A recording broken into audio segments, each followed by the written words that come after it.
વાંઢિયામાં થઈ રહ્યું છે. પકડી પકડીને મારીને, અરે વાંઢિયા વાળા અહીં રજૂઆત કરવા આવતા હતા, તમારી ઉપર કોઈ હુમલો કરવા થોડા આવતા હતા. તમે 2 જણાને પકડીને પૂરી દીધા, હવારમાં ઉઠાવી લીધા.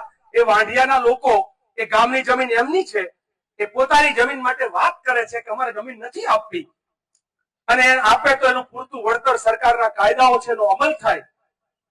આપણે સરકારનું તંત્ર, પોલીસ ને બધા, એસઓજી, મને લાગે છે કે અહીંયા તો એસઓજી નું પણ રાજ ચાલે છે, એલસીબી નું પણ રાજ ચાલે છે.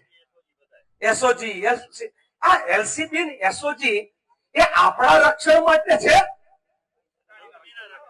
કે કંપનીના દલાલો, ચાટુકારો છે, કે એના પેલા સિક્યુરિટી ગાર્ડ છે કે તમે લોકોને પકડી પકડીને લઈ જાઓ કારણ કે વીજ લાઈન નખાઈ શકે?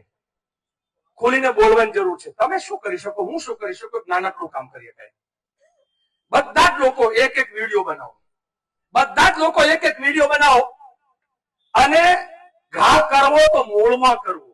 આ બધાનું મૂળ જે છે એ અદાણીનું હાહરું છે. અને અદાણીનું હાહરું એટલે કોઈ ગામ નથી, કોઈ વ્યક્તિ નથી.